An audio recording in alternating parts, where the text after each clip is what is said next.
I forgot I was going to also do a random page page pull in this Philosophies of Art and Beauty, Selected Readings and Aesthetics from Plato to Heidegger.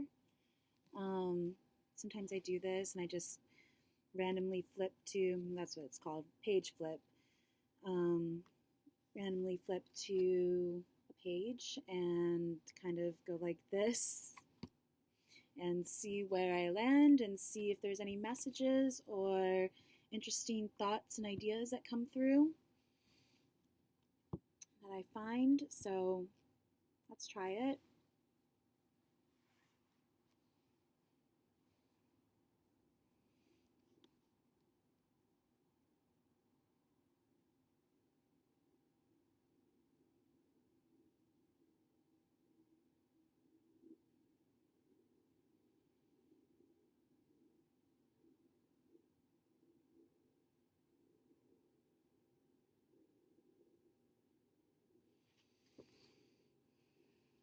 This is, I don't know if I'm going to pronounce this right, Ficino, Ficino, page 225 if you have this, chapter 5, and this is from the University of Chicago, book published. Anyways, it says, how hate and love are born, or that beauty is incorporeal.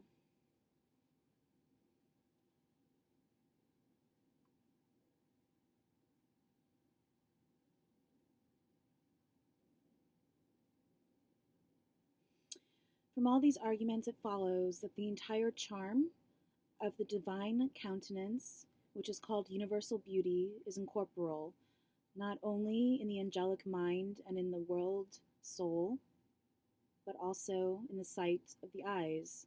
Nor do we love only this whole beauty all at once, but moved by our admiration, we love also its parts. That reminds me of what I was talking about today in the details of the playlist, talking about Jesus and perfect timing. And since people thought of Jesus as a whole, as perfect as a whole, that perfect timing would be one aspect of that, but it's something that we don't really think about too much, besides like God's timing, but like perfect timing in so many other senses of the phrase. I mean, just things happening in exact right perfect timing and divine order and things like that, I think is really interesting. So, nor do we love only this whole beauty all at once, but moved by our admiration, we love also its parts.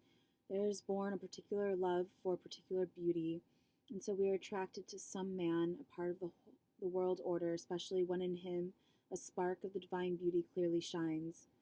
Love of this kind springs from two causes. First, the image of the Father's countenance pleases us, and second, the appearance of and shape of a well-proportioned man agrees most clearly with the concept of mankind, which our soul catches and retains from the author of everything. Whence, if an image of the outer man received through the senses and going across into the soul disagrees with the idea of man, which is the soul possesses, he immediately displeases us and is disliked as being ugly. If the image agrees, he thereby pleases us and is loved, and being beautiful. Whence it happens that some men meeting us immediately please or displeases us, and we do not know the cause of such feeling, and naturally so, since the soul, impeded by its attendance upon the body, by no means reflects upon those ideas which are innate in it, but by some natural, mysterious congruity or incongruity, it happens that the exterior form of a thing striking with its own image, the idea of the same thing painted with the soul, agrees or disagrees with it, and moved by the mysterious agreement or disagreement, the soul either hates or loves the thing itself. Clearly, that divine ray, which we mentioned above, implants in the angelic mind and the world soul the true pattern of man to be created. But in the matter of the world, since matter is far removed from the divine artificer, the nature of man degenerates from that true idea of man, but he becomes more like it according as the matter is better disposed and more unlike it in other matter. As the closer imitation agrees with the force in God and the idea of the angelic mind, so it corresponds and agrees with the concept in the soul. The soul proves this agreement. Indeed, in this very agreement consists beauty, and in this approval consists the passion of love. But since idea and concept are foreign to material body, the nature of a man is judged like, not on the basis of its matter or quantity, but rather on the basis of something incorporeal. As it is like, it agrees with those. As it agrees, it is beautiful. For that reason, body and beauty are different. If anyone asks how the form of the body can be like the concept of the soul and the idea of the mind, let him consider, I pray, the building of an architect. In the beginning, an architect conceives an idea of a building, like an idea in the soul. Then he builds, as nearly as possible, the kind of house he has thought out. Who will deny the house is a body, and that it is very much like the incorporeal idea of the builder in likeness to which it was made? Furthermore, it is to be judged like the idea more because of a certain incorporeal plan than because of its matter. Therefore, subtract its matter if you can. You can indeed subtract it in thought, but leave the plan. Nothing material or corporeal will remain to you.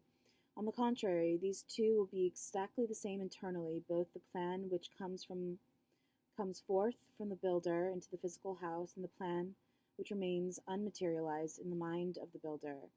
You may do the same with any human body. You will find that in its form, agreeing with the concept in the soul, is simple and is completely indifferent of matter.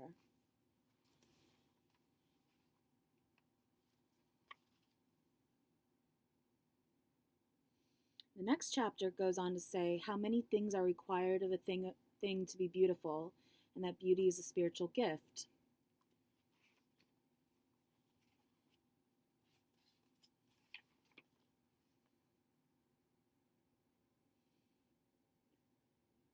In chapter 8, I like the titles of these, which God bestows which arts upon men.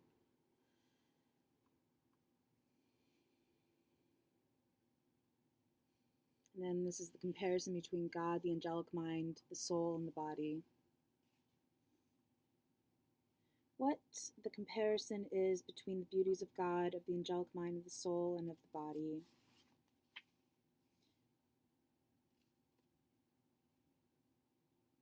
How the soul is raised from bodily beauty to the beauty of God.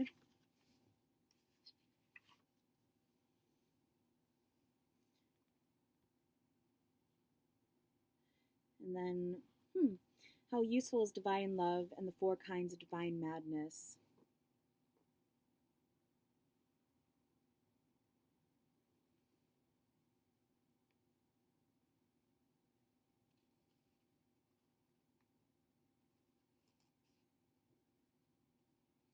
The divine madness is a kind of illumination of the rational soul, through which God draws the soul slipping down to the lower world back to the higher. The fall of the soul from the one very beginning itself of everything into bodies is brought about through 4 stages, through mind, reason, opinion, and nature.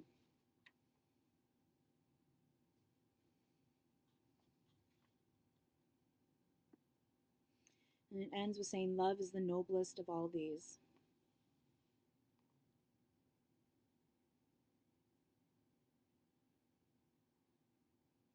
Of all these, the most powerful and most notable is the amatory madness. Most powerful, I say, because of all the others necessarily depend upon it. For we achieve neither the poetic, the religious, nor the prophetic madness without a great zeal, flaming piety, and sedulous worship of the divine. But zeal, piety, and worship, what else do we call them but love? Therefore, all the madnesses depend upon the power of love. It is also most noble, since to it, as to an end, the others are referred. Moreover, it is this which joins us most closely with God. Okay, well, I hope something stood out for you in that reading and you found it interesting. Take care. Bye.